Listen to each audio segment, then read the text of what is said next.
Fiz faculdade de artes na FAAP. Na graduação, você ainda tem uma coisa muito nebulosa do que é a vida de artista e tal.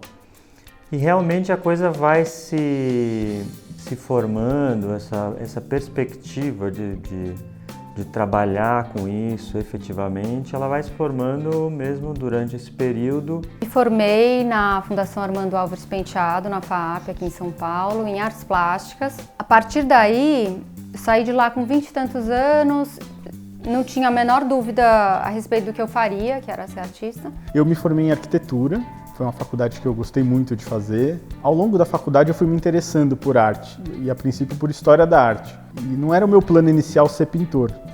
Eu trabalhei muito tempo com arquitetura e depois, em 2004, eu entrei na obtenção de novo título para a Universidade Federal de Minas Gerais também, na época Belas Artes ainda.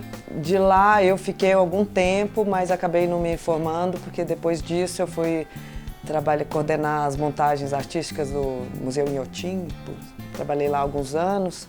Eu tive uma experiência muito forte na Tate de Londres, tem uma sala do Mark Rothko. Eu fiquei chocado assim, com essa sala.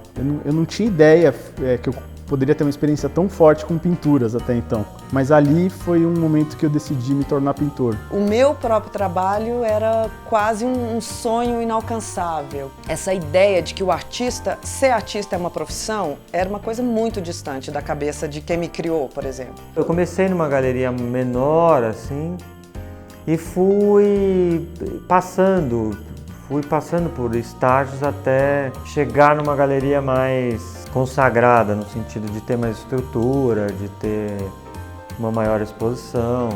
Eu fui trabalhando no meio, na área, né, como assistente de artista, como assistente de produção, depois produção. Cuidei de uma coleção de arte durante bastante tempo, na verdade fiquei bastante tempo lá, 9 anos. A partir desse momento eu fui atrás de fazer cursos, então estudei com o Rodrigo Naves, que é um professor importante de História da Arte. Estudei com o Paulo Pasta, que é uma referência, né, de pintura aqui em São Paulo. Estudei com o Rubens Espírito Santo, que já tem uma pegada de misturar filosofia com arte, pedagogia, que também foi uma experiência muito importante para mim. Como que os artistas começam, né? Os artistas começam tentando mostrar o trabalho, né?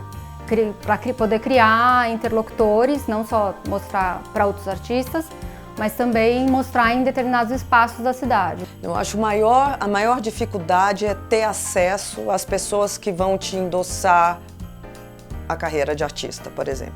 Então exige bastante dessa afirmação constante do trabalho, de um trabalho constante. Eu acho que como as outras profissões, você está sempre se reinventando no sentido de colocar o seu trabalho do melhor jeito possível. Tem muitos artistas assim mais jovens que eu que vêm me perguntar assim de como faz para ter uma galeria, né? E eu sempre aconselho eles a não se preocupar com isso, a focar no trabalho que eles estão fazendo e que uma hora a galeria vai aparecer e vai te procurar, né?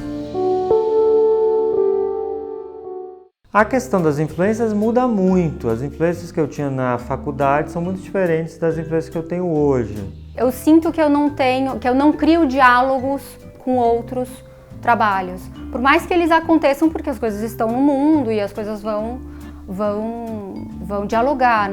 Mas acho que talvez a Mira Schendel tenha sido uma que, quando eu descobri, eu percebi uma aproximação nesse sentido do que eu poderia, como é que eu poderia estar no mundo e como é que ela estava no mundo, assim. Caras que foram e ainda são muito importantes para mim na arte brasileira é Guignard, que ele achou um jeito de fazer uma paisagem, né? E Volpe, pelo trabalho com cor, o Iberê Camargo.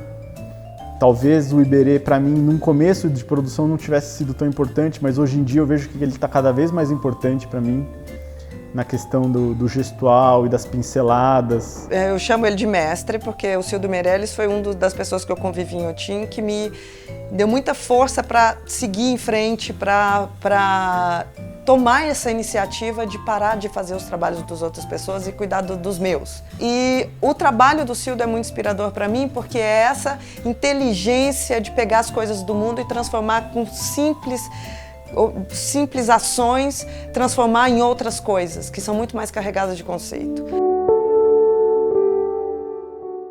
É claro que tem uma coisa que é constante, um pouco é o jeito como você trabalha. Assim. Para mim tem muito uma coisa baseada no desenho, então eu desenho bastante. O trabalho com tecido, eu sempre, quando eu estava na faculdade, ele me assustava um pouco porque tinha uma delicadeza, tinha uma coisa.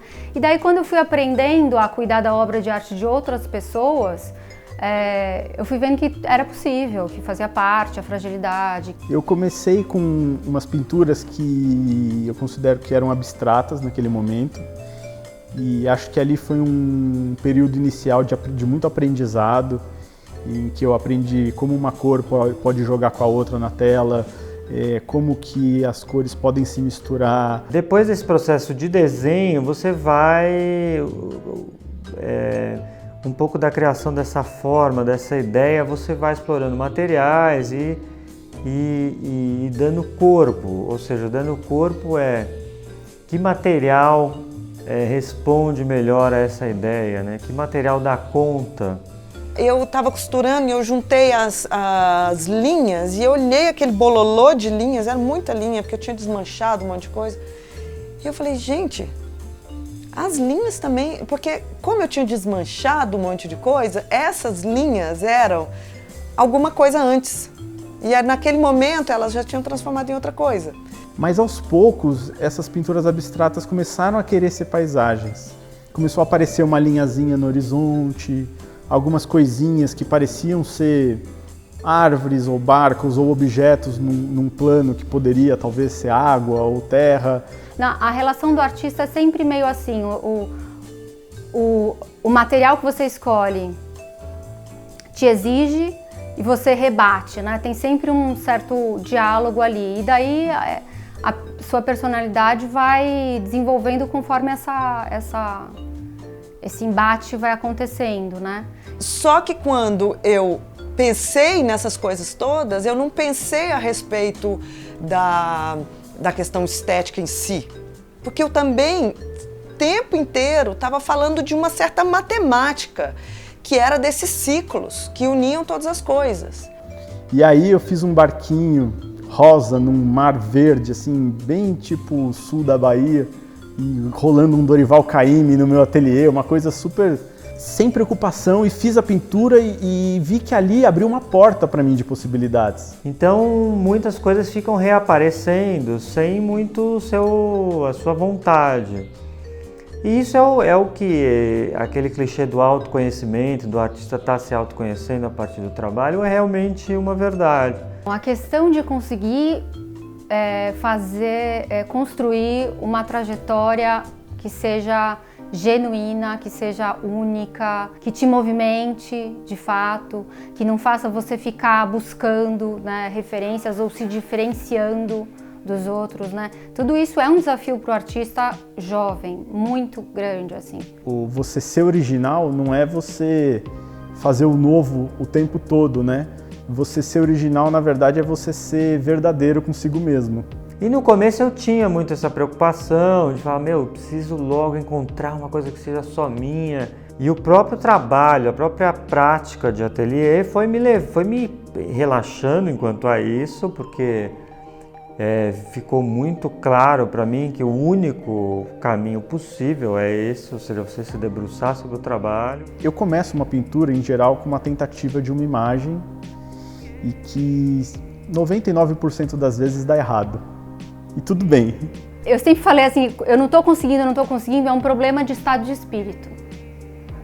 Não é um problema de que eu não tentei o suficiente, não é um problema. Eu sempre tive uma certa intuição em relação a isso. Eu sou uma pessoa ciclotrâmica, eu tenho isso na minha cabeça, entendeu? Então se eu tiver algum tipo de bloqueio, basta eu pensar em outra coisa. Eu tenho que colocar as coisas para dormir e as respostas vêm. Quando tá tudo indo bem, assim, quando o trabalho tá indo, parece que faz muito sentido.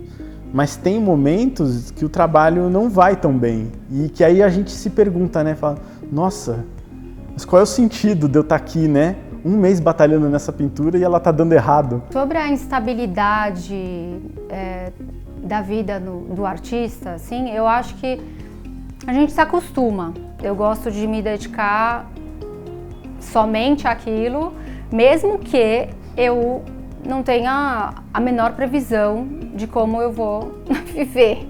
No fim, eu acho que também a gente tem que achar uma equação, tanto prática e financeira, de como fazer isso dar certo, né? Esse altos e baixos de você estar pondo os trabalhos no mercado, né? Procurar saídas fora do Brasil, por exemplo, trabalhar com galerias fora do Brasil, fazer exposições fora, ou seja, diversificar um pouco esse mercado. Um pouco seria essa a minha forma de escapar ou de tentar... Não é a questão do dinheiro, a questão da estabilidade, ela está muito ligada ao processo criativo. A minha fome é todo dia passar alguma coisa na cabeça, entendeu? Terminar um trabalho e sempre querer que o outro tenha uma outra coisa e que seja diferente e que eu ande sempre em busca fora do meu limite. Conseguir uma maneira diferente de fazer um trabalho dar certo ou de andar em concomitância com outros desenvolvimentos meus da minha personalidade o tempo inteiro, isso fica realimentando, assim. Não deixa de ser um sentido para a vida, porque é o que te faz vir todo dia pro ateliê, mas é uma coisa ali, é uma busca meio nebulosa que faz você ir trabalhar, que faz você querer insistir nisso.